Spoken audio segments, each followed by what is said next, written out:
Buenas tardes, señoras y señores. Good evening, ladies and gentlemen. My name is Miguel Padilla, and I'm the assistant director of No Roosters in the Desert, which is the Mesa College Company's production this spring, at least one of them. Today we'll be presenting a couple stories, indigenous stories, that give you a little bit of a sneak peek of what's in the play. These stories deal with a lot of what Chiapas is really about, which is, the indigenous culture, as they have reserved the right to keep it as indigenous as possible, with the mysticism, the stories, and the great background and culture of that country. So to start off, we're going to be presenting Luisa, presenting Marcela's story, which is going to be played by Chris Cortez. And the rest of the characters are going to be played by Genesis Canty playing Alejandra, and Christina George playing Guadalupe. My grandmother tells me the story of a woman. She is married to a man, and they are in love, so in love. They always want to be together, not separated. Separated. They want to be together, not separate. But they are very poor and don't. Take her hand down. What? Take her hand down. Keep going. Sometimes they go for days without eating. Every night they can hardly sleep because their stomachs are barking. One morning, the husband wakes up and sees that his wife's teeth are black. He thinks, what would make her teeth black? Are they rotting? But when the wife drinks water, the black washes off. Every morning, the wife wakes up with black teeth. The husband asks her why, but she says, I don't know. One night, the husband wakes up and hears a noise. He looks over to his wife, but sees that she has no head. It is only her neck and body lying beside him. He hears the noise again. He looks down and sees that it is his wife's head. He watches as it rolls to the fireplace, opens its mouth, and eats the ashes. Then, when it is done, it rolls back up the side of the bed and puts itself on top of the wife's body. That morning, the husband wakes up very early to go into the village to look for work. He works very hard all day to bring home enough money to bring beans, tortillas, and a little piece of chicken. They are happy to be eating. Every day, the husband works hard to bring home enough food for them to eat at night.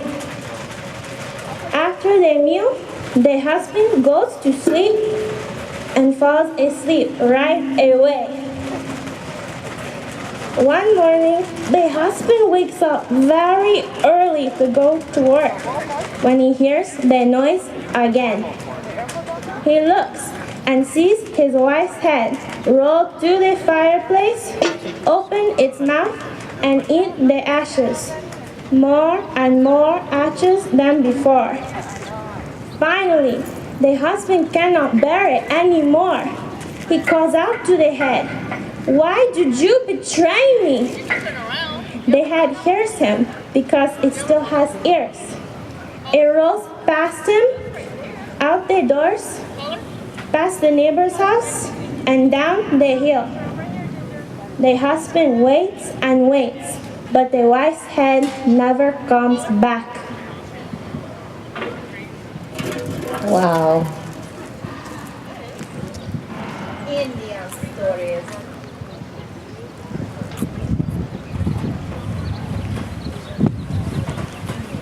So the next story will be my story, Alejandra from Mexico City. Okay. There is a girl who lives in a village. The village is very poor, but the girl is very beautiful and always happy. Her friends ask her why she is never sad, but she laughs at them and says that there is nothing to be sad about. But her friends didn't believe this. They thought she had a mystery, something that always made her happy. A boyfriend. No, a mystery. Mukbal. Secret. A secret. They thought she had a secret. Every night she went to the top of a hill by herself to pray. So one day they followed her. When she got to the top, she went to the hollow tree and took out 4 black candles. She starts to sing and puts the candles all around her and lights them. Then she gets in the middle and says, "Lay down, skin, lay down, skin, lay down," and the skin falls off. It starts at the head and slides down until it is around her feet like dirty clothes. And she is left standing there and nothing but her clean white bones. Then she starts to rise up. Her friends watch her fly over the village, looking down on her neighbors and family. She disappears. They wait. After a while, the girl's bones fly back to her skin. They get in the middle and say, "Rise up, skin. Rise up, skin. Rise up." And the skin covers her bones until she looks the way she always did. Then she blows out the candles, puts them back in the tree, and goes back down to the village. One of the friends goes to an old woman in the village. The next day, the old woman takes some salt and limes, and they follow the girl back up the hill. They watch the girl leave her skin and fly over the village, looking down on all the poor people. As soon as she is gone, the woman takes the salt and sprinkles it on the skin. Then she squeezes the limes. They wait. When the girl's bones come back, they go to the skin. They say, "Rise up, skin. Rise up, skin. Rise up." But nothing happens. The girl's bones are confused. They say, "Rise up, skin. Rise up, skin. Rise up, skin." But it doesn't.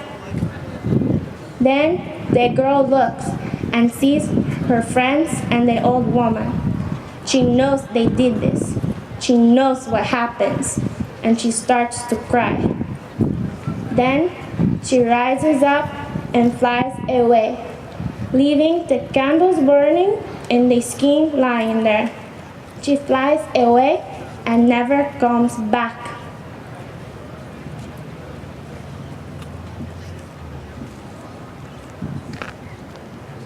Okay, next is Guadalupe story, and my character is from Guatemala City, Guatemala. There is a man who is a hunter, and some days he would tell his wife, "I am going to hunt deer." But he didn't hunt deer. He went to the house of his lover and bought deer meat on the path home. One day, when the woman was in the village, a neighbor come up to her and says, "Tell your husband I have some good deer meat for him to buy." She says, "Why would my husband buy your meat? He hunts it himself every day." But when the neighbor walks away, the woman starts to think, and then she knows. The next day, when the husband comes home, she asks him, "How was the hunting?" He says, "Good. Don't you see this deer meat that I have brought for you?" So she cooks them meat, and after the meal, she gives her husband wine. Lots and lots of wine until he is very drunk. Then he goes to bed. As soon as he falls asleep, the wife pulls back the covers and opens his pants. She takes the penis and bends it farther and farther back until it snaps off. Then she goes and gets a carrot and her sewing things and brings them back to the bed. She puts the carrot where the penis used to be and takes her time making nice, neat stitches and so that it fits right. Then she goes to bed.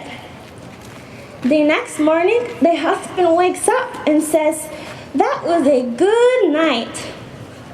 He tells his wife, "I am going to hunt deer." She says, "Good. Come home tonight because I am making you tamales." But the husband doesn't hunt deer. He goes to the house of his lover. As soon as he gets there, she sends away the children. But when they start, the woman cries out. It hurts because the wife did not trim the carrot. It's still pointy and has the little strings hanging off the end. She says, "I cannot be made love to by a carrot," and sends him away. The husband feels hurt as he walks home, but he remembers that his wife is making him tamales and wonders if she has some more wine for him. As soon as he gets there, the wife brings him the tamales and he starts to eat very fast. Suddenly, he is very thirsty. He drinks water and then more and more. He asks his wife, "What did you put in these tamales that make me so thirsty?" She looks at him and says, "I filled them with your penis." The husband looks down and sees that it has been a carrot all along, and he's been eating his penis all along. But he cannot stop from drinking water. He drinks water and then more and more until he is very sick. Then he goes to bed and dies 3 days later, and they bury him by the river. Why is that my story? Okay, so next is Luisa's story, and she is from Zinacantan, Chiapas.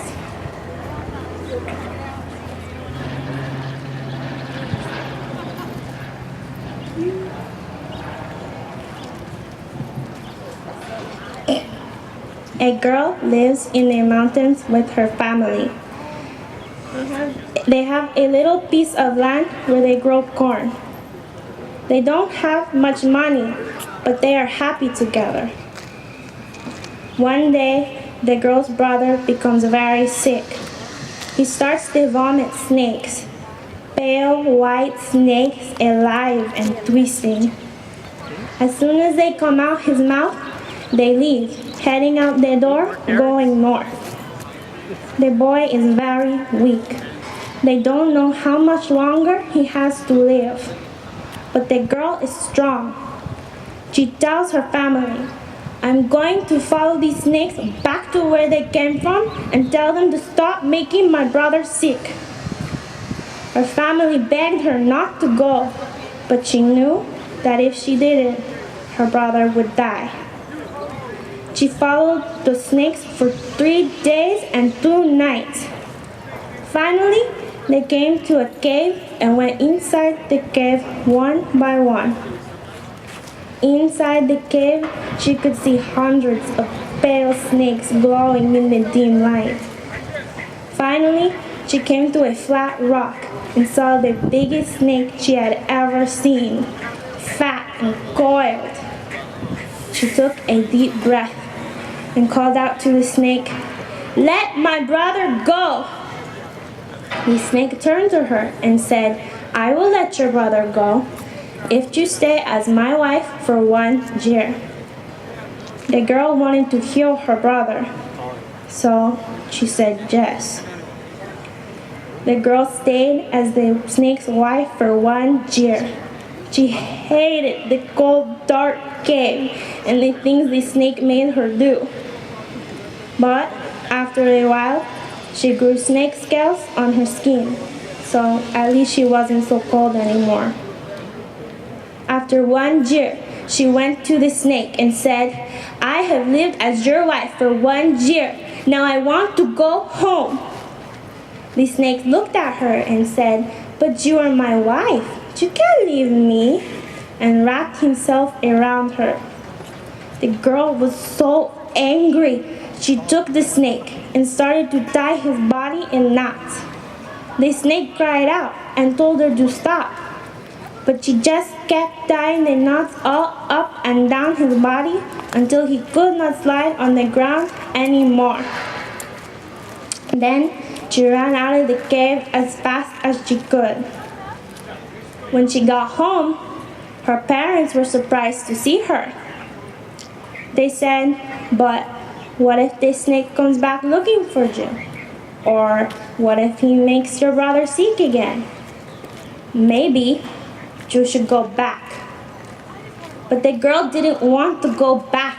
She wanted to come home to her family.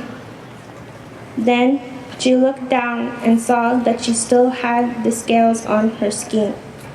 She tried to shed her snake skin, but it wouldn't come off. She begged her parents, "Please, let me come home. Martine's better now. I know we still have to pay the debt on the land, but we are family. We must stay together." But her parents didn't say anything. And then she knew. She knew she couldn't come home.